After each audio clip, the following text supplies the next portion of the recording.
Anaemia यानी खून की कमी ये एक ऐसी बीमारी है जिसमें जिस्म में हीमोग्लोबिन कम हो जाता है।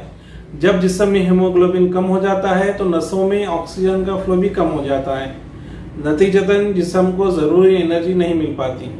जिस्म में हीमोग्लोबिन कम होने का मतलब है बहुत सारी बीमारियों को न्योता देना। आज के इस वीडियो में हम बात करने वाले हैं जिस्म में खून की कमी की बीमारी यानी एनीमिया के बारे में। इस वीडियो में हम जानेंगे हीमोग्लोबिन कम होने पर मरीज में क्या क्या तकलीफ दिखती है, एनीमिया होने की क्या क्या वजह होती है, एनीमिया का डायग्नोसिस कैसे किया जाए, एनीमिया के मरीज ने खाने में कौन सी चीज़ें लेनी चाहिए और किन चीज़ों से परहेज करना चाहिए, एनीमिया का होम्योपैथिक इलाज और एनीमिया के टाइप के बारे में जानेंगे। तो वीडियो काफ़ी इंफॉर्मेटिव होने वाला है, इसे आखिर तक ज़रूर देखते रहिए। तो चलिए शुरू करते हैं।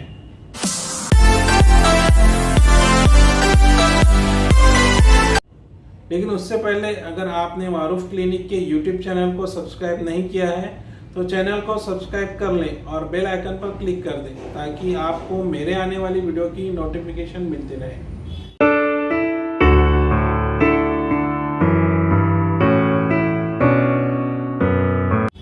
हीमोग्लोबिन एक आयरन वाला प्रोटीन है। बिना आयरन के जिस्म में हीमोग्लोबिन नहीं बन सकता। खून को उसका लाल रंग हीमोग्लोबिन की वजह से ही मिलता है। ये फेफड़ों से ऑक्सीजन लेकर जिस्म के दूसरे हिस्सों में पहुंचाता है।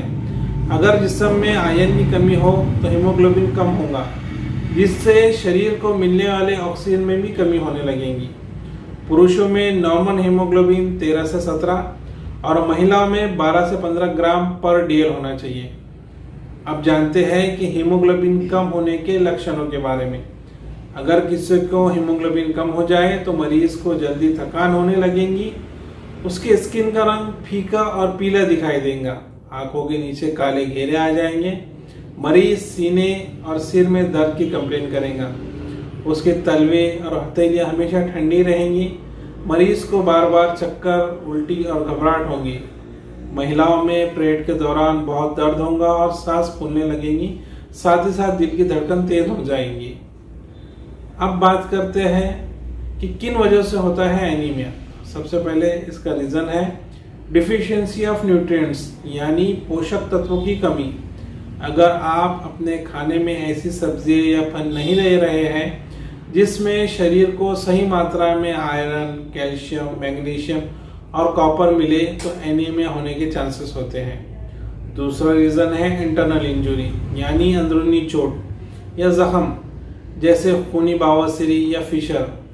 कई बार जिस्म के अंदर लगी कोई चोट धीरे धीरे खून बहाती रहती है, जिससे मरीज के खून में हीमोग्लोबिन का परसेंटेज कम हो जाता है। तीसरा रीज़न है औरतों में माहवारी। अगर औरतों में माहवारी यानी पीरियड्स के दौरान ठीक से अपने खान पान पर ध्यान नहीं दे रही है, माहवारी के दौरान औरतों को जिस्म में काफ़ी खून निकल जाता है और अगर उसे पूरा करने के लिए अच्छी ग़िज़ा नहीं ली जाए तो एनीमिया हो सकती है। वहीं महिलाओं को अगर बच्चेदानी यानी यूट्रस से रिलेटेड कोई बीमारी है या ट्यूमर है जिसमें ब्लीडिंग ज़्यादा होती है तो उन्हें एनीमिया होने के चांसेस होते हैं। वहीं अगर प्रेगनेंसी के दौरान महिला आयरन और फॉलिक एसिड की गोली के सप्लीमेंट्स नहीं लेती है तो उन्हें एनीमिया होने के चांसेस बहुत ज़्यादा होते हैं। साथ ही साथ ऐसी लड़कियां जो डाइटिंग कर रही है, ऐसी माएँ जो छोटे बच्चों को दूध पिलाती है, उनको भी एनीमिया होने के चांसेस होते हैं।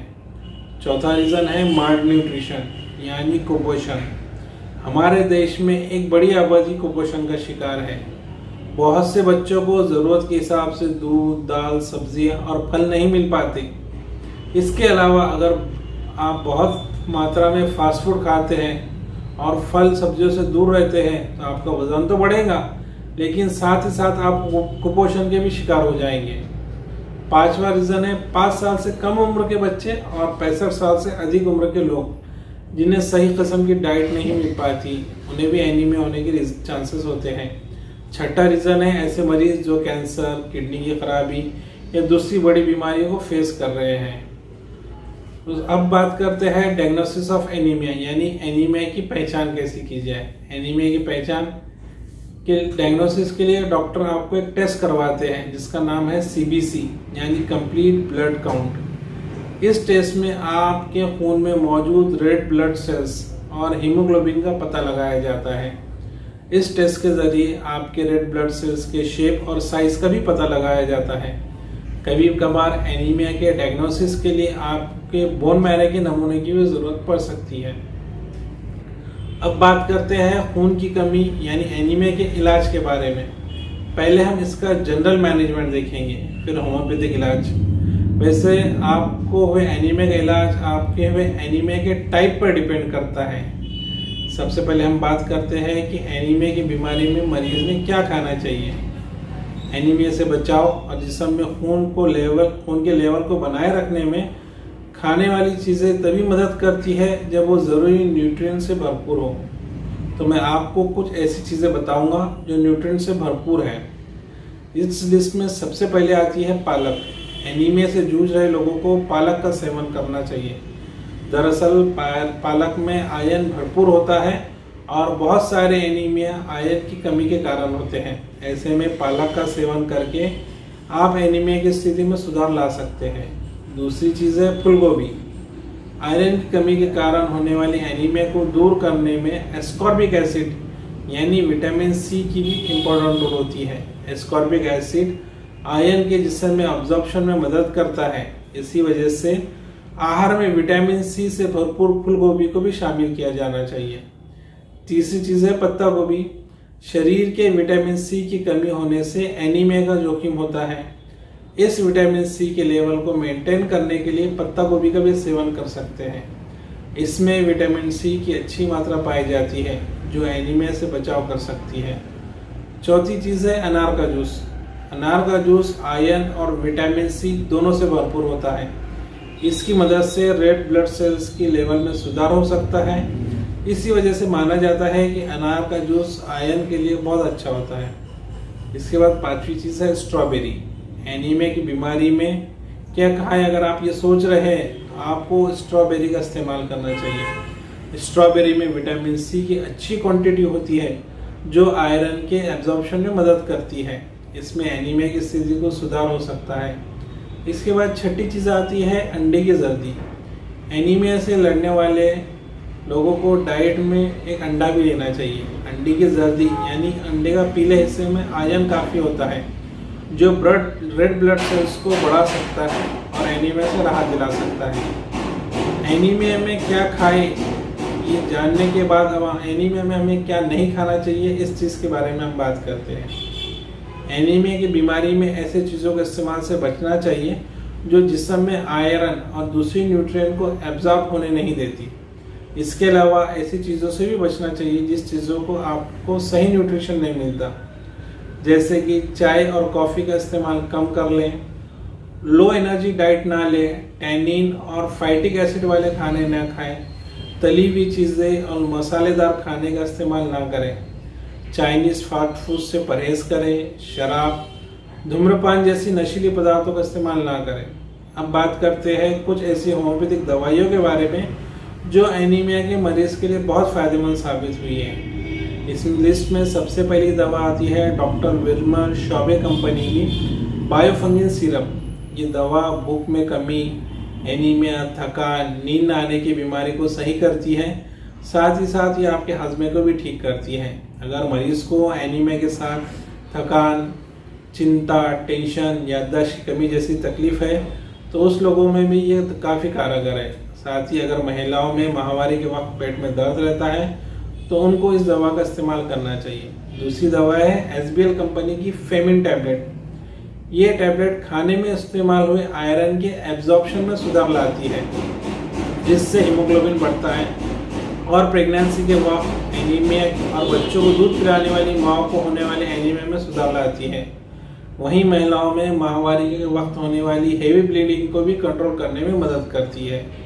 इसकी 2-2 गोलियां दिन में 3 बार आपको लेना होती है। इसके बाद आता है डॉक्टर रेक्विक कंपनी का R31 ड्रॉप। ये भूख को बढ़ाता है। एनीमिया में अगर भूख की कमी की वजह से हुआ है, खासकर छोटे बच्चे जो एनीमिया होता है और साथ में उनके जिस्म पे सूजन रहती है, तो ऐसे बच्चों को ये ड्रॉप इस्तेमाल करना चाहिए। और ऐसे मरीज जो लंबी बीमारी से रिकवरी की कोशिश कर रहे हैं, इन दोनों को ये दवा काफ़ी कारगर साबित होती है। इसकी 20-20 बूंदें आधे कप पानी में डाल के आपको दिन में 3 बार लेना होती है। उसके बाद आता है अल्टरिस फेरिनोजा मदर टिंचर। ये होम्योपैथिक दवाएं उन महिलाओं में एनीमिया का इलाज करती है जो बेहद कमज़ोर होती है, उन्हें थकान महसूस होती है, चक्कर होती है, कभी कभार उन्हें बेहोशी तक आ जाती है, इनकी स्किन पीली दिखाई देने लगती है। इसकी 10-10 बूंदें आपको आधा कप पानी में डाल के लेना है। इसके बाद आती है चाइना 200। ज़्यादा ब्लीडिंग की वजह से भी एनीमिया को ठीक करने के लिए चाइना का इस्तेमाल किया जाता है। ये ब्लीडिंग को रोकने में और ब्लीडिंग को कंट्रोल करने में मदद करती है, साथ ही साथ खून की क्वालिटी सुधारने में भी मदद करती है।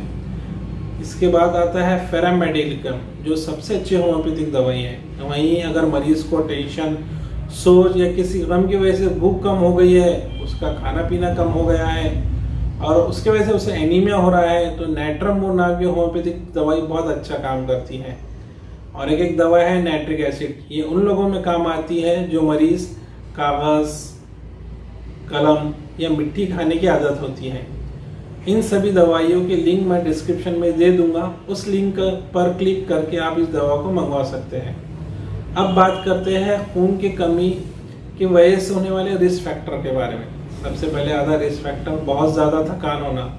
यदि आपका एनीमिया गंभीर हो जाए तो आप डेली के लाइफस्टाइल के काम नहीं कर सकते हैं। दूसरा रिस्क फैक्टर है प्रेगनेंसी रिलेटेड। फोलेट की कमी की वजह से भी एनीमिया में प्रेग्नेंट महिलाओं को प्रेगनेंसी में काफ़ी प्रॉब्लम आती है, जैसे कि उनके बच्चे वक्त से पहले डिलीवरी कर हो जाती है। एनीमिया की वजह से एरिथमिया नाम की एक दिल की बीमारी भी हो सकती है, जिसमें दिल की धड़कन एक जैसी ना होकर कम ज़्यादा होने लगती है, क्योंकि एनीमिया में दिल को जिस्म में ऑक्सीजन की कमी पूरी करने के लिए ज़्यादा पंप करना पड़ सकता है, जिसकी वजह से आपका हार्ट फेलियर होना या दिल की साइज बढ़ने जैसी भी प्रॉब्लम हो सकती है। इसके बाद सबसे बड़ा रिस्क फैक्टर है डेथ यानी मौत। कुछ एनीमिया यानी सिकल सेल एनीमिया जो जेनेटिकल होते हैं, ये बहुत ज़्यादा डेंजरस होते हैं। कम समय में ज़्यादा ब्लड की ज़रूरत होने के कारण या कोई कॉम्प्लिकेशन के कारण इस मरीज़ की मौत भी होती है। अब बात करते हैं टाइप्स ऑफ एनीमिया के बारे में। सबसे पहला टाइप है आयरन डिफिशिएंसी एनीमिया। ये सबसे ज़्यादा पाए जाने वाले एनीमिया का प्रकार है। इसमें मरीज के खून में आयरन की कमी हो जाती है। रोज़मर्रा के खाने में अगर मरीज आयरन का सही परसेंटेज ना ले तो मरीज को हीमोग्लोबिन नहीं बनेगा। दूसरा टाइप है विटामिन डिफिशिएंसी एनीमिया। आरबीसी यानी रेड ब्लड सेल्स को बनाने वाले आयरन के अलावा विटामिन B12 और फोलेट की भी ज़रूरी पड़ती है, इसलिए खाने में B12 की सही क्वांटिटी होना ज़रूरी है। कई बार विटामिन B12 की सही क्वांटिटी आप लेते तो है, लेकिन आपका जिस्म उसे सही ढंग से एब्जॉर्ब नहीं कर पाता। इस रीज़न से भी मरीज को एनीमिया हो जाता है। तीसरा रीज़न है या तीसरा टाइप है एनीमिया ऑफ क्रॉनिक डिसीजेस। ऐसी सीरियस बीमारी जैसे कि cancer, kidney damage, Crohn's disease, ये बीमारियां रेड ब्लड सेल्स को बनने की प्रोसेस में गड़बड़ी पैदा कर देती हैं। नतीजतन रेड ब्लड सेल्स सही क्वांटिटी में नहीं बनते हैं और मरीज को एनीमिया हो जाता है। चौथा टाइप है अप्लास्टिक एनीमिया। ये बहुत ही रेयर टाइप का एनीमिया होता है। इसमें जिस्म में रेड ब्लड सेल्स को नहीं बना पाता। अप्लास्टिक एनीमिया होने की वजह कई ऑटोइम्यून डिसीज है या जिस्म पर किसी टॉक्सिक केमिकल के इफेक्ट से भी अप्लास्टिक एनीमिया हो सकता है। पांचवा टाइप एनीमिया का है इम्यून सिस्टम। ऐसा इम्यून सिस्टम जो अपने खुद के ही बोन मैरो के स्टेम सेल्स को डैमेज कर रहा है। बोन मैरो के स्टेम सेल्स अगर डैमेज हो जाए तो बॉडी आयरन आरबीसी नहीं बना पाती, नतीजतन मरीज को हीमोग्लोबिन की कमी हो जाती है। तो दोस्तों, ये कंप्लीट डिटेल थी एनीमिया के बारे में। आपको मेरा ये वीडियो कैसा लगा मुझे कमेंट्स करके ज़रूर बताएं और इस वीडियो को एनीमिया के मरीज में काफ़ी शेयर करें। Thank you very much.